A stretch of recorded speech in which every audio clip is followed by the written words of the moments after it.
हिंदू पंचांग के अनुसार फाल्गुन माह की पूर्णिमा तिथि से 2 दिन तक चलने वाला होली का पर्व शुरू हो जाता है और होली से ठीक 8 दिन पहले होलाष्टक लग जाते हैं।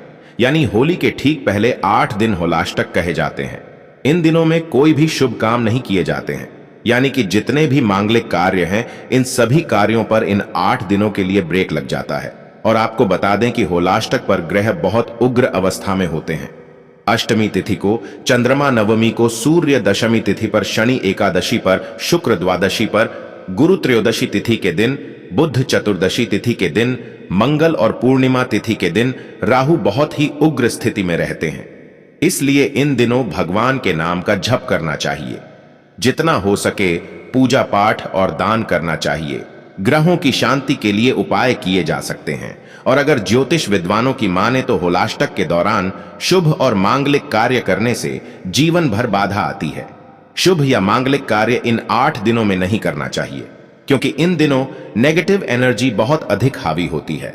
और इन दिनों शादी विवाह, सगाई, कर्ण छेदन या गृह प्रवेश आदि काम भी नहीं करना चाहिए। ऐसी भी मान्यता है कि इन 8 दिनों में भगवान विष्णु के भक्त प्रहलाद को हिरण्यकश्यप ने बहुत सारी यातनाएं दी थीं, जिसकी वजह से इन 8 दिनों को बहुत कष्टकारी माना जाता है। और इस बार होलिका दहन यानी फाल्गुन पूर्णिमा के दिन ही साल 2026 का पहला चंद्र ग्रहण भी लगने वाला है। और यह चंद्र ग्रहण पूर्ण चंद्र ग्रहण होगा। ऐसे में यह ग्रहण हमारे देश में दिखाई देगा, क्योंकि यह शाम के समय शुरू होगा और होलिका दहन पर इस ग्रहण का गहरा प्रभाव रहेगा। उससे पहले भक्तों, आपने अभी तक वीडियो को लाइक नहीं किया तो एक लाइक कर दें और कमेंट बॉक्स में जय सीताराम, जय हनुमान, जय बागेश्वर धाम सरकार अवश्य लिखें।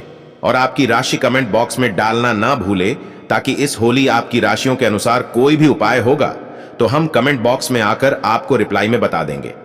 इस बार फाल्गुन मास के शुक्ल पक्ष की अष्टमी तिथि यानी होलाष्टक का प्रारंभ 26 फरवरी 2026 गुरुवार को होगा और होलाष्टक समाप्त होंगे 3 मार्च दिन मंगलवार को, क्योंकि फाल्गुन पूर्णिमा तिथि 3 मार्च मंगलवार को सुबह 11:15 से प्रारंभ हो जाएगी और पूर्णिमा तिथि समाप्त होगी 4 मार्च बुधवार को दोपहर 1:33 पर, क्योंकि 3 मार्च मंगलवार को ही चंद्रोदय का समय प्राप्त हो रहा है। इसलिए पूर्णिमा का व्रत और सत्यनारायण भगवान का व्रत 3 मार्च मंगलवार को ही रखा जाएगा। और अगले दिन यानी 4 मार्च को जब पूर्णिमा तिथि दोपहर में समाप्त होगी तब स्नान दान किया जाएगा। और इसके अनुसार होलिका दहन 3 मार्च मंगलवार को किया जाएगा और रंग वाली होली 4 मार्च बुधवार को खेली जाएगी। भक्तों, पूर्णिमा लगते ही भद्राकाल भी प्रारंभ हो जाएगा, जो कि 3 मार्च मंगलवार को दोपहर से शुरू होकर रात तक रहेगा। और भद्राकाल की समाप्ति के बाद ही होलिका दहन का शुभ मुहूर्त प्राप्त होगा।